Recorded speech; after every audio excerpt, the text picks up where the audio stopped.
Hi, welcome to the White Bear Center for the Arts 6th Annual High School Visual Arts Contest. We'd like to recognize some of the challenges of this past year and the perseverance of the students and the teachers to continue to create, reflect, and connect. This year, there were 47 pieces selected from 144 submitted from 12 participating schools.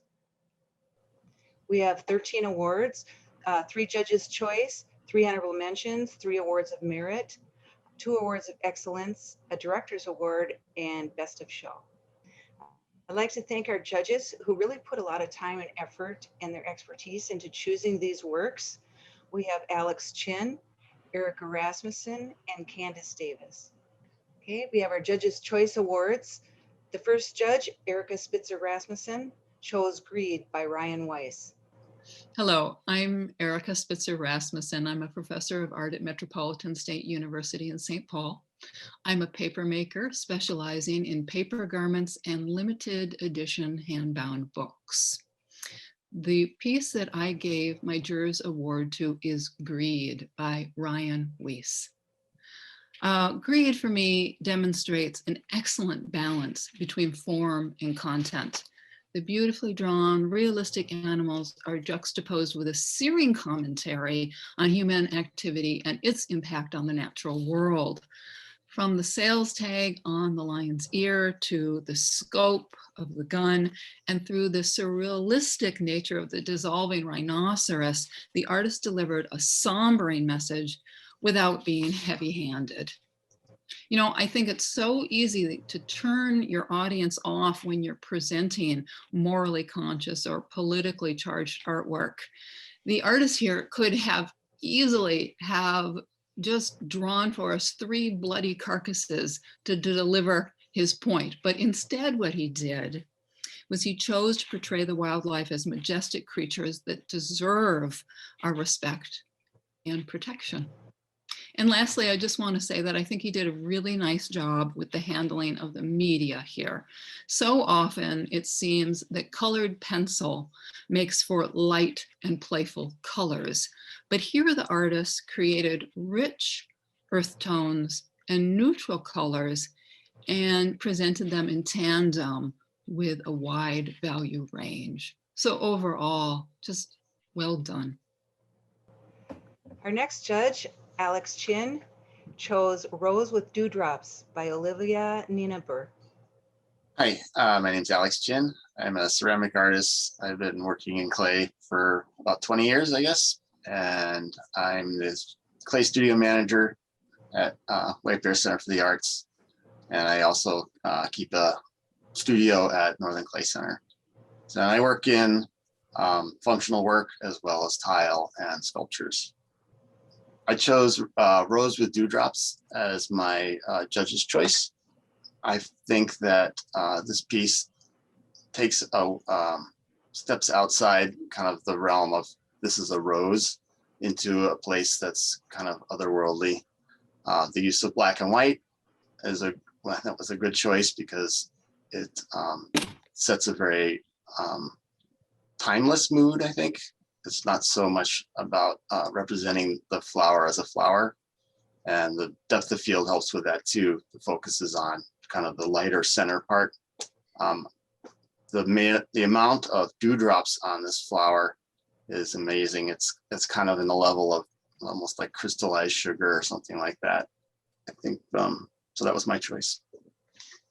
And our next judge is Candace Davis, and she chose Tooth Fairy by Eloise Colton. Hi, yeah, I'm Candace Davis. I'm a conceptual artist from San Antonio, Texas, and currently working here in Minneapolis, Minnesota. Conceptual artist, I think, meaning that I prioritize the idea or the concept that I want to communicate over the actual media that I end up choosing. So I work in all types of media, and I really focus on narratives relating to identity, especially witnessing from my experience as a Black woman in the United States of America. And I'm also an admissions counselor at the Minneapolis College of Art and Design currently. So When I look at upcoming artists, I'm really interested in seeing the beginnings of a consistent style or interest in the work. And I think that this artist showed an excellent example of a uniquely built style using this really awesome line work and color. And I think that this piece has a wonderful composition created and also a very intentional choice of color and then the application of that color. And I felt that there was a really curious and engaging narrative that was being built through the visual here. So that's really why I felt like this was a strong piece and I enjoyed it so much. Thank you. Now we have honorable mentions. The first piece is They Went Looking for the Gods and Died in Lonely Places by Ava Barrett. I think this is another piece where I felt like the style was really uniquely built. There was a lot of awesome color choices being used here. The color obviously was very intentional, and the understanding of how color theory works with the push and pull of those kind of cooler colors being integrated into the really warm color palette overall. And I also really thought it was a fun design and style of working.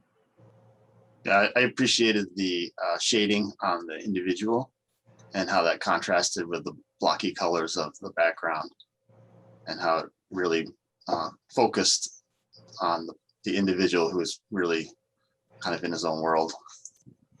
Yeah, really almost like a new wave tattoo style of illustration. It's fun. It's highly spirited. Thank you. And the next award goes to Soaring Free Like a Bird for Megan Thau. I thought this was a really well done piece, and that I know that each cut has to be made exactly the way you want it, and there are really no chances to redo anything because the positive and the negative are used, both sides of the cut are used in this piece. Plus, it's got a really light and fun, kind of playful movement to it. Agreed. The work that I appointed to this piece in my head is whimsical.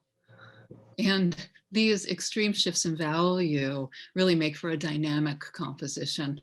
It's a work full of life and wonder. I agree. I think the composition is awesome and very delicate cuts being done, and obviously all having to be done at once because you can't really mess up in this kind of media. So that I thought this was an awesome execution of the idea. Okay, and our third honorable mention is Unraveled by Jacqueline Ung. I think that this is a really well executed figurative piece. It also is quite successful in the foreshortening of the hand. And I think the organic lines and the diagonally positioned subject matter in this composition make for a very active work. And I'm really engaged here. I'm curious to know the narrative behind this work. The title Unraveled could insinuate a couple of different things. For example, I'm wondering if the title Unraveled means that the individual is liberated, which is a positive, or maybe the individual is unraveled as in unhinged, which might mean negative. So it's a curious work for me, and it's leaving me wanting to know more. I think it's interesting that you mentioned the foreshortening. I agreed with that. I'm looking at it again. I'm also seeing almost depth of field too, where the face seems to be a little sharper than the hand, which really helps kind of increase that depth sense. Yeah, I agree with both of those things. The foreshortening, the added depth of field, that's something that's really hard to capture when you're doing traditional drawing. And then I also think that the limited color palette was a smart choice for this piece. And now we have awards of merit. The first piece is Worrisome by Anna Nguyen.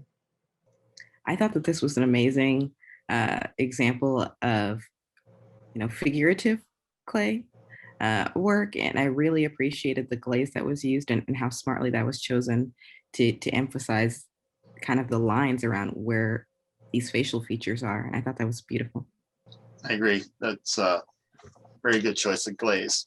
I think that the photograph is good. I mean, it's a classic clay photographic technique using the white foreground and a sweeping shaded background.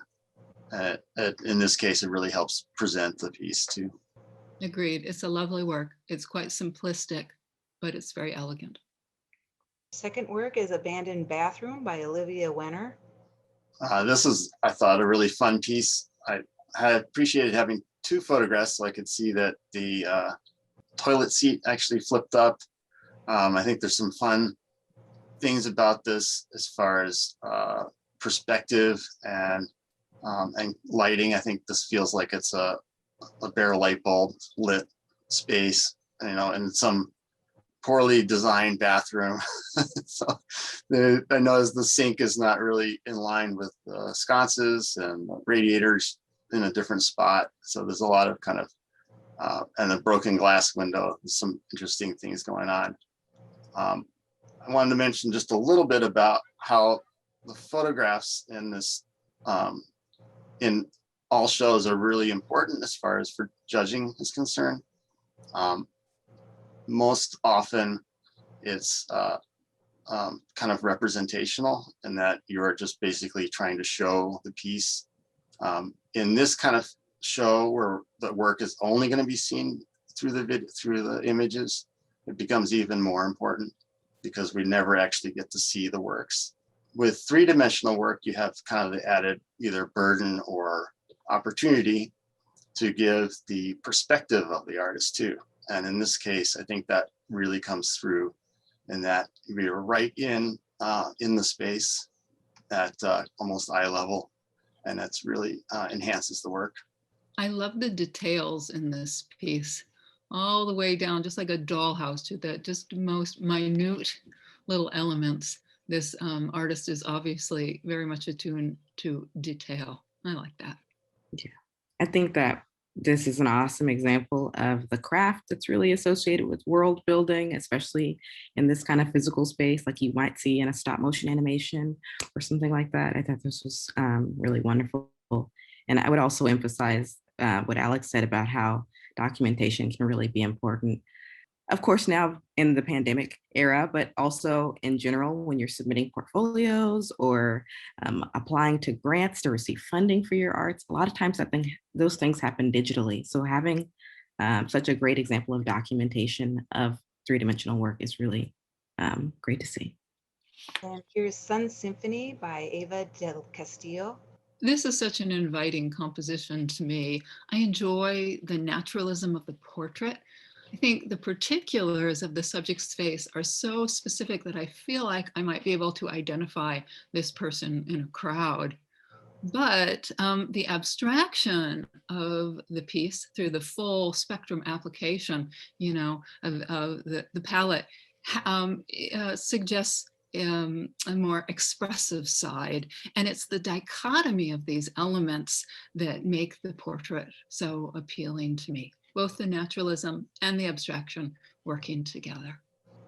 I think that that's great. And also I enjoyed the use of arbitrary colors to kind of balance out what kind of colors you actually see in the face and how those kind of can be brought to the front.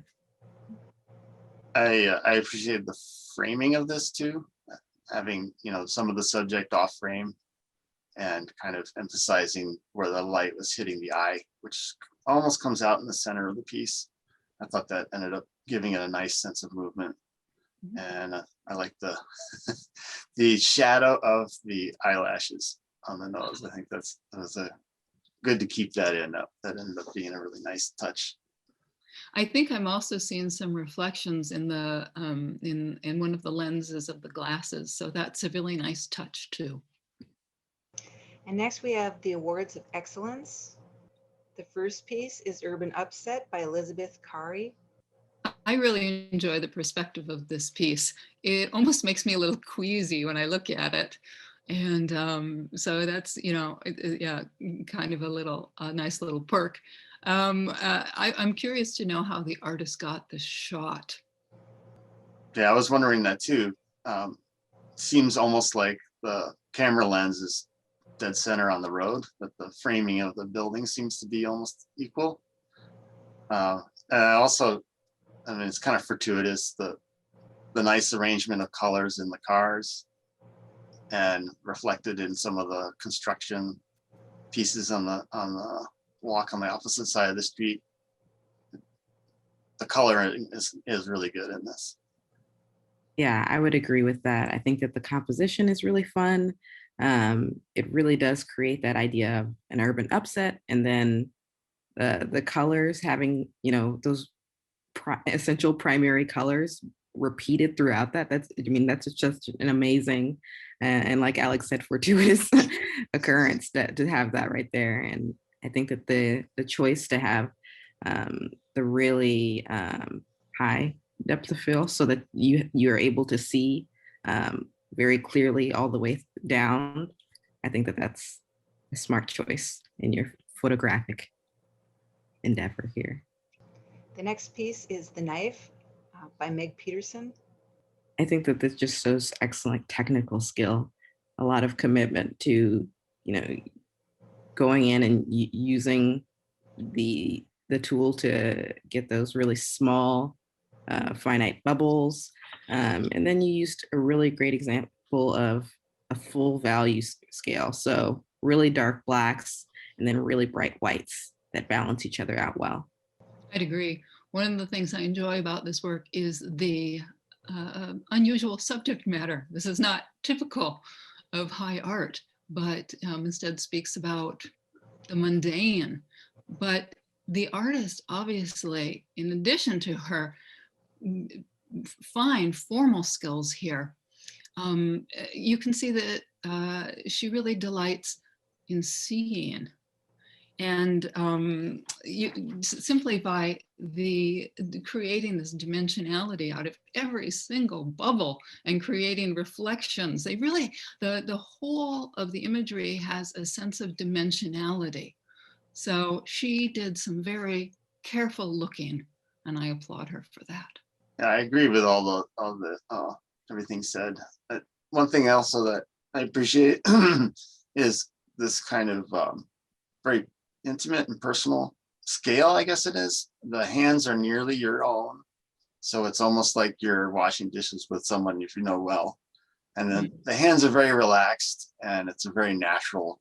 I mean, we've all done this, right? This is something so familiar to us.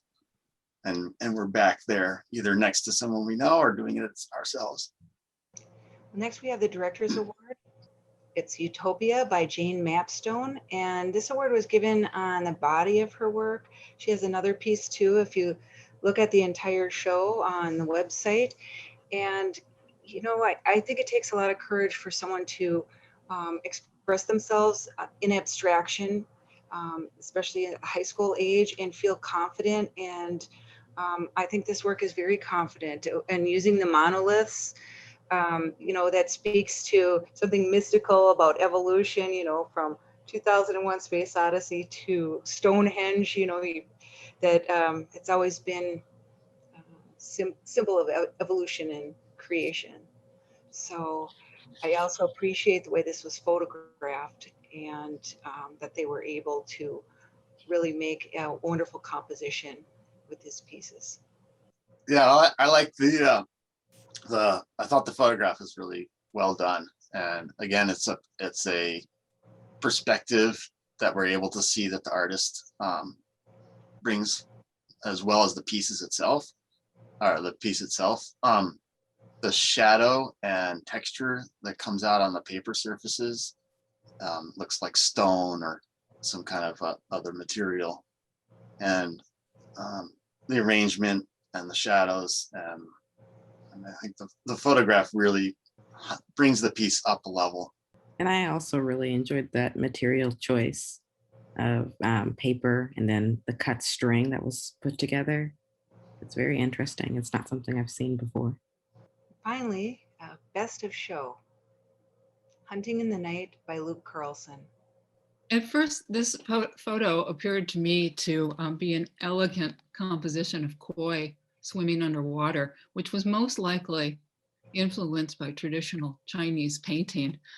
The graceful sight lines that are created by the fish swimming is certainly an enjoyable way for me to work myself through this composition. I also find that the analogous color palette is also quite alluring, but it wasn't until my second viewing of this particular work that reflection of the cat suddenly appeared. And that was what sold me on this work. I found that the sinister implications of that predator made the whole of the composition so much more interesting. So I really love the duality of the piece. It is both, for me, both beautiful and a little dangerous. I agree. And I think that that duality is kind of emphasized by the way that you've selected color, where the cat has more of that warmer orange tone in contrast with the fish that definitely have the bluer, cooler colors happening. That definitely gives that push and pull that allows us to see the cat's face popping out. And of course, I was just really intrigued by the fact that this was a photo that was manipulated to look so much like a painting. That Mhm. really impressed me. I mean, it's a well executed piece. It looks painterly. It has a very kind of quiet, mystical mood, and then the cat's there just waiting.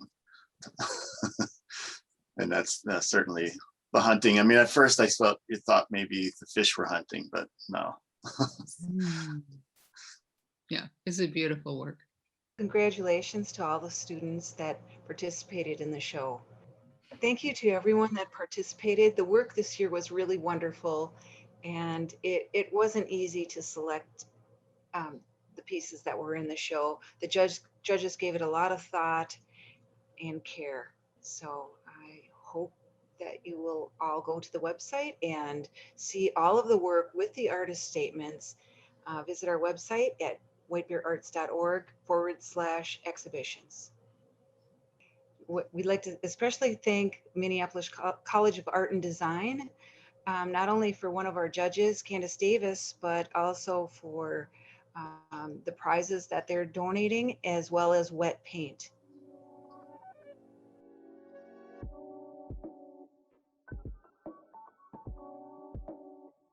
I'd like to thank our premier sponsors, Schweeder's Pottery, Schweeder's Building Supply Construction Incorporated, New Studio Architecture, Emergency Contractors Services Incorporated, The Pillars of White Bear Lake, Mueller Memorial, and Boyum and Barrenshire. This activity is made possible by the voters of Minnesota through a Minnesota State Arts Board operating support grant, thanks to a legislative appropriation from the Arts and Cultural Heritage Fund.